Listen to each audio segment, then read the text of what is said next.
What's going on, everybody? Alrighty, thank you very much for tuning in to Will Fix It Team. Today we're going to be, you might have watched a video. Thank you, by the way, all the people who watch these videos. Thank you very, very much. The support is greatly appreciated. I'm kind of hunched down because I've got the camera positioned in a great position where you can here. This is what we're doing. This intake on this vehicle I've got to remove here, which is this Ford. It's a, make sure I'm telling you right here. 2005 model. And let me get back here. So anyways, got the thing set up, and we've got a #2 misfire, and this has some rather new coil packs and spark plugs in it that I put in. So we're going to go in there and see, well, what happened. This was probably done 2 years ago or a year and a half ago. So they've been in there for a little while, but everything should be lasting a little longer than this, guys. And I don't know if we got a bad part or whatever, but if we get bad parts, we warranty it. We make sure we take care of all of our customers. Nobody left out in the cold. And so let me flip the camera around and we'll start pulling this intake off. That's what we've got to do to get to the #2 cylinder, because let me see here. See what I got here. So the camera is positioned directly over the battery right now. The battery's right below me. So that would be, we're on the driver's side of the fender, which means that this end over here is the radiator side, where my hand is. So that would be your bank 2 side of the engine. Forward over on this side that you can't see because it's covered up by the intake, it's 1, 2, 3, then 4, 5, 6. So #2 is behind this, up under that intake there. So we're going to have to remove some stuff to get to that, which shouldn't be too big of a deal. We do a lot of this kind of stuff. So let's go ahead with no further ado. We're going to roll right through it. We've got a few little doodads here we're going to go ahead and move. We'll move this support bar, get that out of the way. This engine mount is bad, so we may do something with that. I'm not sure. We'll see. But anyways, let's go ahead and get to it, guys.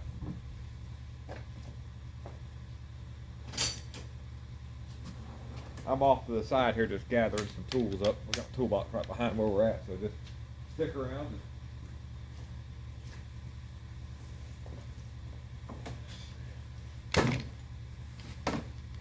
Right here with you guys. So.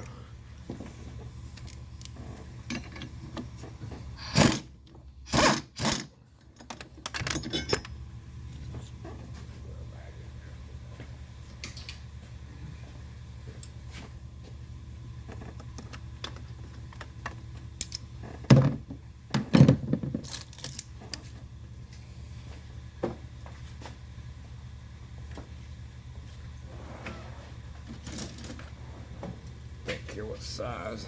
So we're going to start removing this bar right here. 24 millimeters. Right-handed.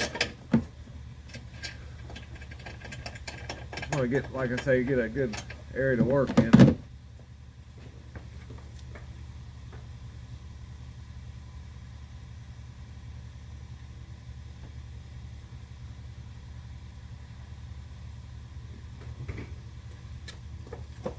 .24 and 15/16 are the same, by the way, guys. So if you don't have a 24 millimeter socket, you can always, or wrench, you can go with a 15/16. There's a lot of crossovers when it comes to the metric system versus standard, where you can get pretty darn close.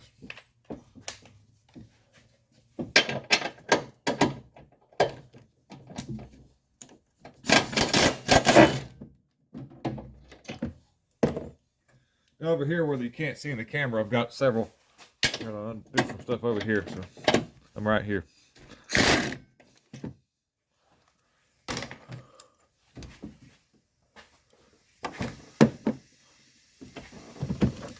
gonna try to roll through this kind of fast, guys, in real time.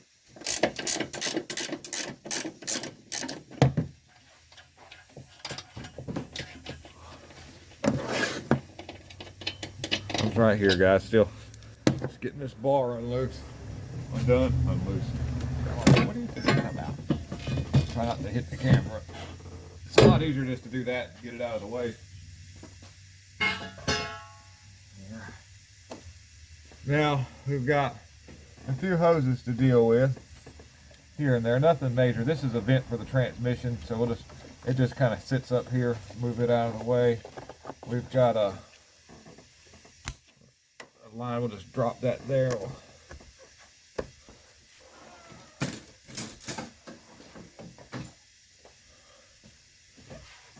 I left my favorite pick at home, so don't have it. You've probably seen it in many videos. I'm like naked without it.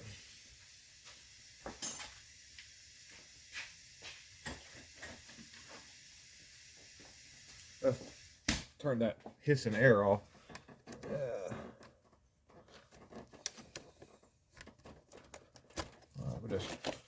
We're just moving a few things out of the way here, guys.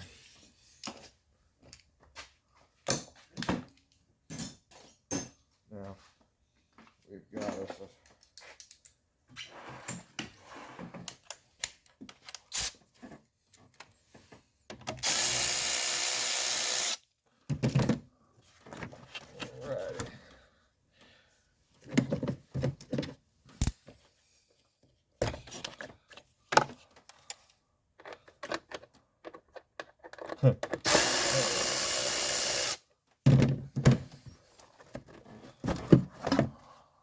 got these things you see on your like your air intake tube, these extra baffles. These are actually to reduce harmonics and the sound of the engine under certain RPM ranges. You get an effect where the air kind of bellows. I call it the wah effect. It kind of helps to knock that down a little bit so it doesn't go wah. You don't hear that. Or tuning and check this out. Crazy as it sounds, you tune an intake like an air box. This goes all the way back to my ATV years with single cylinder engines, trying to achieve that flow to get away from that inconsistent offline vacuum signal that happens under single cylinder operation. And so in a larger sense, you'll see these tuned intakes to help on vehicles to help to help the flow go in one direction. That was always a fight back in the day on single cylinder ATV motors. Once you get into RPMs, it's not such a big deal because things happen so fast, you know. But up until that point, you know, you're sort of fighting some weird dynamics. Now, we've got a couple of coolant lines here. And so what I'm probably going to do is just to keep from taking those loose. I don't see any harm, and just, you know, just laying the intake over where my camera is. I'll just kind of probably pick it up and pull it. I got enough section in the lines. I think I can do that. It's not break any of the cooling lines loose. Maybe we're going to try that. I think maybe, guys. You just to get this line off here. It's just you just kind of you gently press it in. You do a better job than I'm doing right now. There it goes. It's got a little holdy at the back here. We just need to. I love the long needle nose, guys. These are my favorites. Get in there and do all kind of stuff. We've got a big brake booster hose as well that probably won't be an issue the way I'm doing this. We'll see. Get this fuel line up. There's a disconnecting. I mean, a support right here, and I don't want to break it. So let's get something else. A different long needle nose. Different.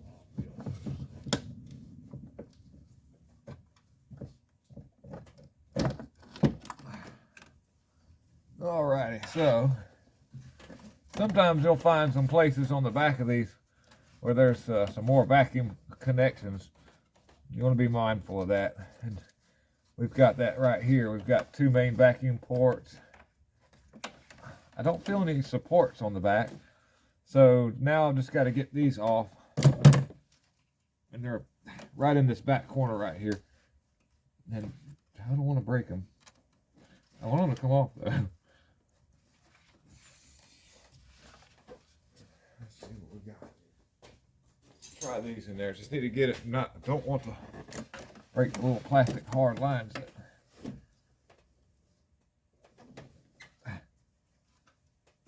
There's one.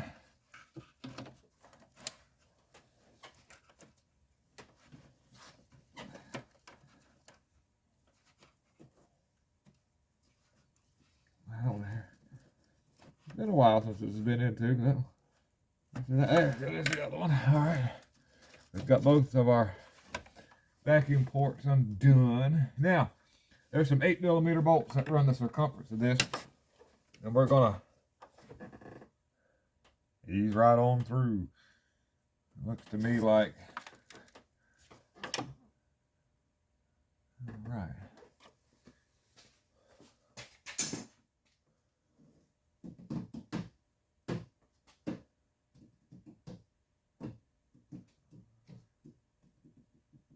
Gotta get my 8mm socket, guys, and probably sitting up here on the thing, and I'm sitting walking all around except for looking at it.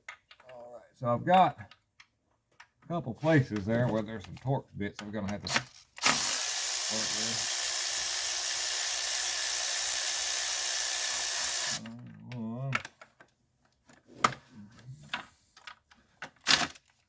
I don't want to stretch my poor old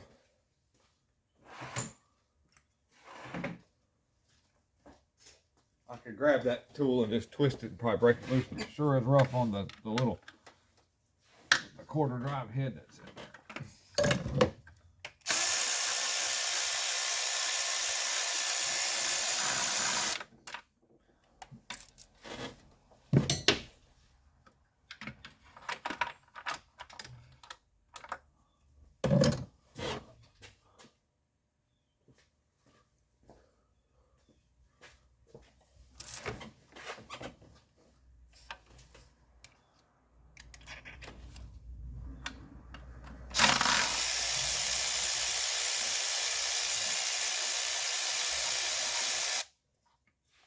It's almost lunchtime here, guys. Hey, check this out. Has anybody mechanics for a living watching this channel and seen my wrench go down? Grab it. Hello, hello. Hello. Vicky. How are you? I'm okay. How are you? Oh, I'm all right. Good deal. Let's see if those relays work. I think that's going to be fine. Yay. Yay. Yeah. I come down the road. Although when I come up the ramp, all I could smell was asphalt. So, back, right, I had to stop the camera for a minute there because got some people bringing in parts and we carried on a little conversation for a little bit. But what I was saying earlier was, like, how many people like see what that work on cars that watch this channel and have either run a business or have dealt with people. I love customers, don't get me wrong, so I'm not saying anything bad. But the irony of the thing is, like, a customer sometimes will drop off a vehicle and they'll have like 2 pages of different things they want done to the vehicle. And they'll ask you to check this and check that and check the brakes and check the, does the transmission, price how much it costs to service the transmission. Give me a price on fixing that engine mount. Give me a price on the differential, the gasket needing to be checked. Give me a price on this, and you go through that vehicle and you price everything, and then they'll say, this is no joke. This has happened to me before. You'll spend an hour and a half, 2 hours on the phone calling about, and they'll want you to price it 4 different ways. They'll say, price it doing it this way, price it doing it that way, and put these. What would it cost to do it with this and this? What would the price be for that and that? So you make 4 different invoices, 4 different ways, probably more than that. You spend an hour on the phone about parts, and then you call the customer with several different quotes, and then they'll say, well, I'll tell you what we're going to do. For right now, just go ahead and change the oil. I've got the oil in the back seat with the filter. If you'll go ahead and change the oil, then I'll bring it back for some of that other stuff later. And then they never bring it back. And then you forget about it. And then they bring it for another service, and then they give you that again, and then you do that. I've done that. I have done that. So then finally you catch wise to what they're doing. And you just pretty much tell them that you do it. I've had to tell them, I said, man, I'm just busy.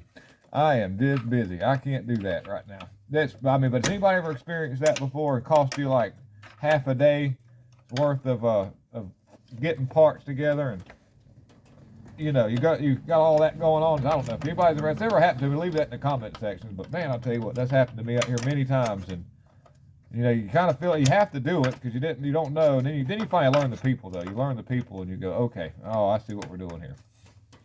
But that's happened to me.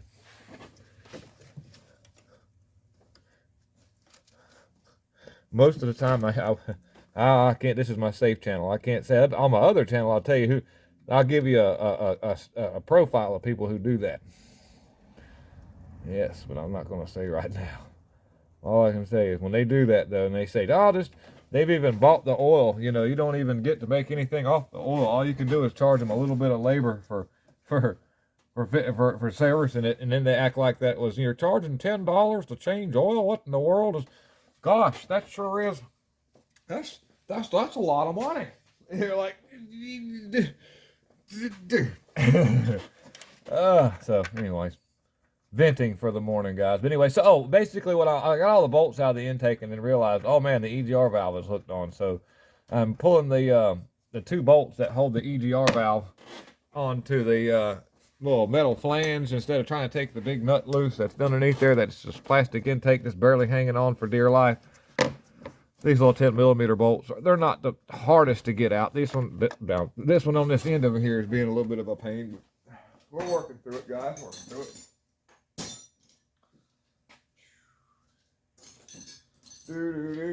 I had another customer. He was a really cool guy, man. He still comes around. But he would come in here and he'd meow like a cat. It sounded like a cat. He'd go meow, and you'd think there's a cat in here. You'd be, what in the world? And you have to look around and find it. And there he is standing there off to the corner somewhere. I'm laughing about it, you know. He's a cool old dude.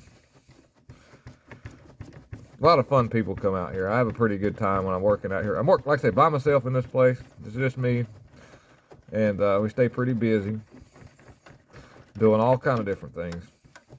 And when we're not doing this, we're working on stuff at home, having a good time with this fun project. We don't get too technical because we're just there to have fun when we're off work and keep it fun, keep it interesting. To mix your hobby with your full-time job can be somewhat of a dangerous thing to do at times. I know a lot of people who've attempted that and have found that they hate their hobby and then they have to figure out some other thing to do, and some of them can't. They're miserable, you know, because something they enjoy doing, they turned it into a job, and then they found out real quick that it's like living with your best friend. No, it's not the easiest thing to do.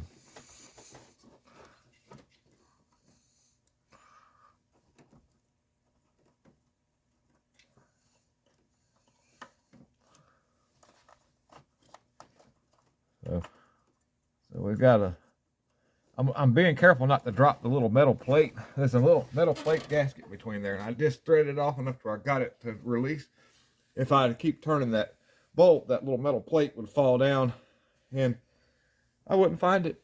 I would be like, OMG, guys. But now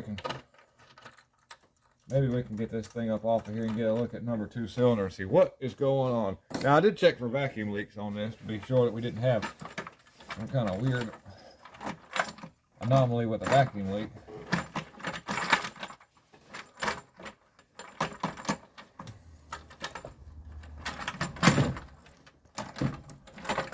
I know, right?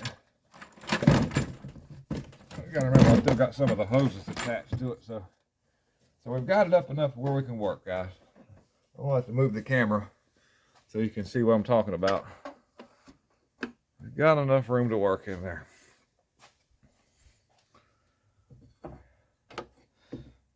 You should see my little tripod thing that I screwed. I used a couple of bolts that not even the right ones. just kind of cross-threaded it together, and it's working. Well, I sell it to be told. Well, there we go. There it is. We will find a place. Yeah, there we go. Okay.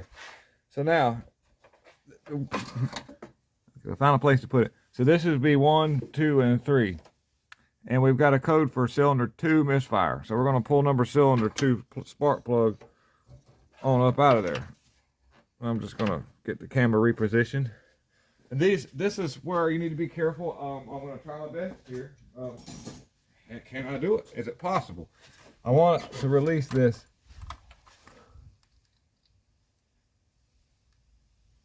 I want to release that without breaking anything. So I'm gonna get up underneath this here and just push it back very gently.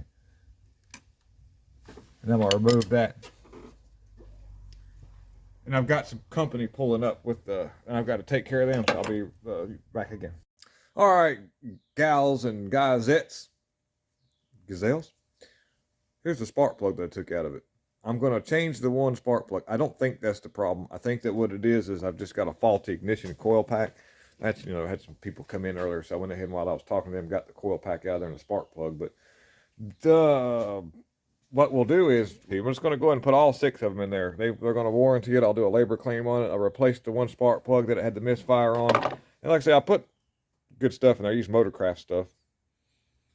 So, I try my best to use the, decent stuff when I put this together. Anyhow, I've got those coming for it. We'll be right back. So, like, here we are at the point where I'm changing the coils and stuff out. And, of course, one of the coils wants to come out and the boot stay in there. And I have a pretty quick remedy. And I did it off camera because it was really, really noisy. And it'll blow your eardrums out if you've got ear pods on. You can just take air and shoot down inside of the boot. And I use this because it shoots a lot more air than your nozzle that's regulated by OSHA. So this thing will blast a lot of air. And it just pops them right up out of there. So if you ever get boots that you need to reuse and that happens, you can just shoot a bunch of air down in there and poop, it'll pop right up out of there. You don't have to get on there and twist and turn and break the boot and tear it. Yep. Okay, so I'm going to just be putting a lot of these just coils and the plugs in this, and then we'll go ahead and lay the intake back down, and I'll get back to some of that. Keep the video a little bit shorter by kind of cutting through all the stuff. You've seen the tear down. So we'll go back with it here shortly. So just stick around for another second.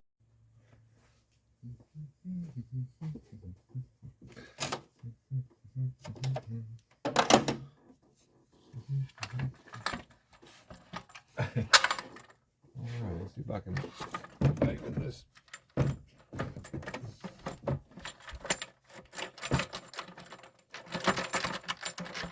So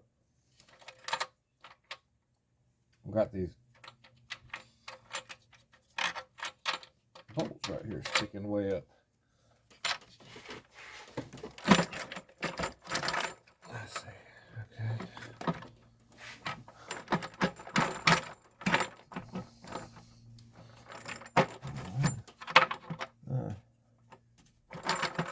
Okay.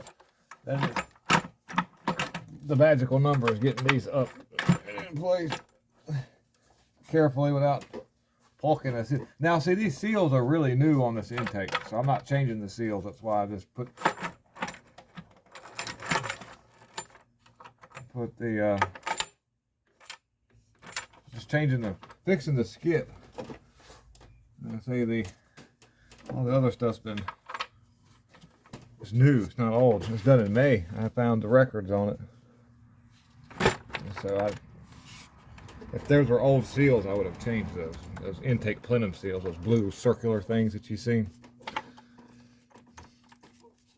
And so I like to start things by hand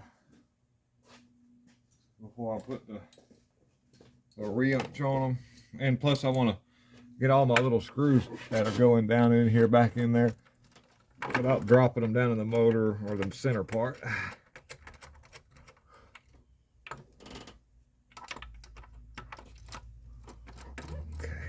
Okay. I got a Suburban out there in the field that's got low oil pressure, guys. And I'm going to show you what most of the problem that causes the oil pressure issue on these Suburbans. It's got a LS, like the 5.3 motor in it. I do believe it's a 5.3. I think it is. It's or a 6.0. They're all 4.8, 5.3, 6.0, 6.2. They have the 4.8s didn't do it. It was the 5.3s and 6.0s that had an O-ring that would split on the oil pump strainer that pulls the oil out of the oil pan and up into the pump.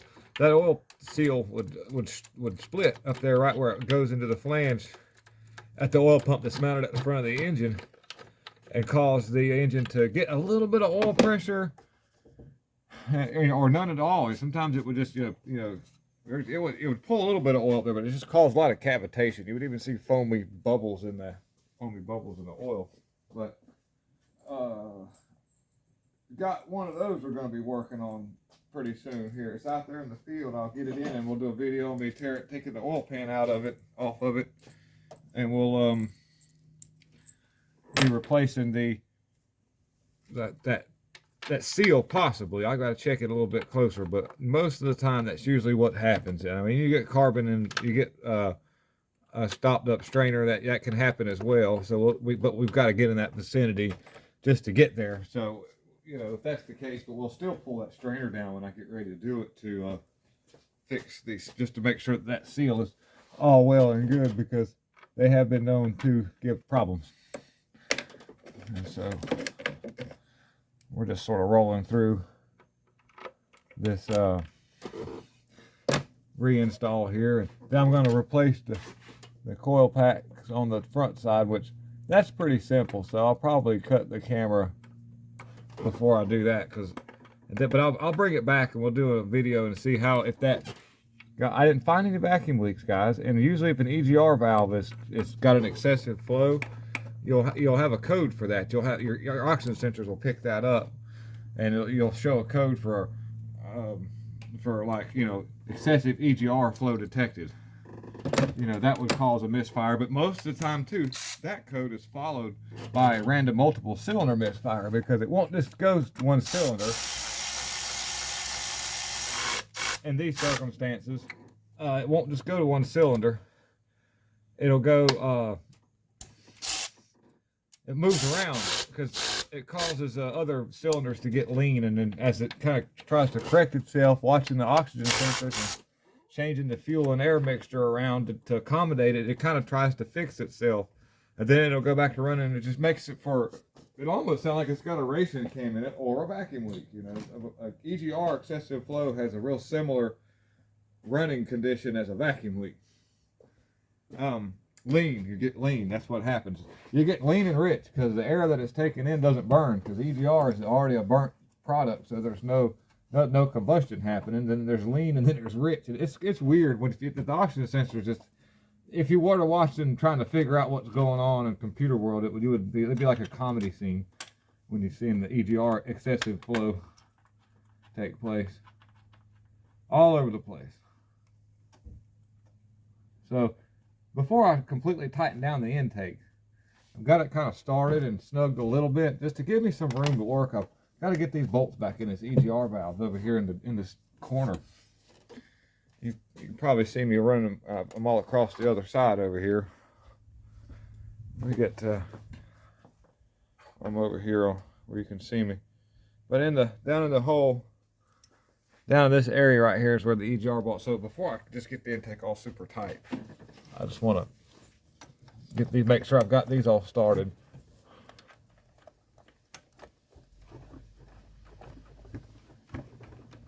Seems like we've got some bolt action happening there as far as it's threading up. Oh yeah, right there. And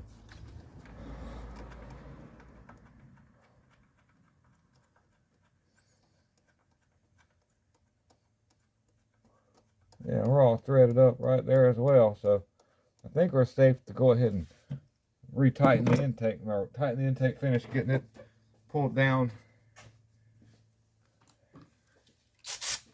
I'm gonna tighten the little plastic threaded screws you see, those little ones. I'm gonna tighten those last.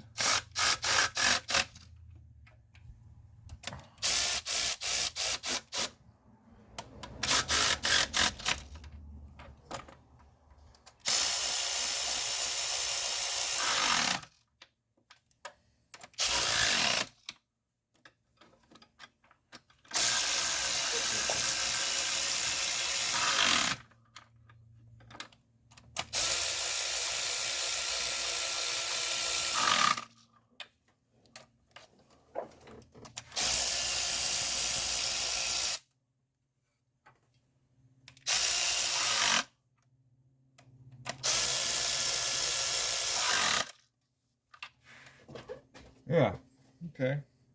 Well, I'm going to go behind that with a ratchet, double check my tool, make sure that I like to rely on this right here to be sure that there's stops on these bolts that go down through this intake. They're not just regular bolts. They have shields around them, and they have flared ends, and they're designed to bring the bolt to a certain area and make it stop right there, so you don't over tighten the plastic. In other words, that's where the O-rings are really play a big factor when you're working with these things, because the O-rings themselves you're relying on the elasticity of the O-ring to seal up, because the plastic's only going to go down so far, because these step bolts will stop it from going there. And so and a lot of times you'll get a lean condition on these, and you can find it with a can of brake cleaner. One day when I have one of those, when that comes in, I'll do a video of me looking for vacuum leaks with a can of brake cleaner, which, by the way, it has those levels of danger. You have to be really careful when you're doing that. And then so we're going to just plug everything back in here. We've got the tube to put back in, that bar to replace, to put back in, but that's pretty much the intake. And I got to tighten up these bolts back here. We won't forget about that, but that there is, get this thing out. We'll put the camera. Oh no, that's not. All right. So that there pretty much for what we're doing here. I've got to change those 3 coils in the front just to go with the set that I'm warrantying out for the people. Then we'll run it, and I'm pretty sure that's going to fix our issue. So I really thank you guys for sticking around and watching the whole video. Have a wonderful, wonderful rest of the day, and definitely know that God loves you guys, man. You keep working hard out there, and you keep trying to make things happen. And I'm gonna tell you what, your efforts will not go unnoticed. Y'all have a good one. I'm out.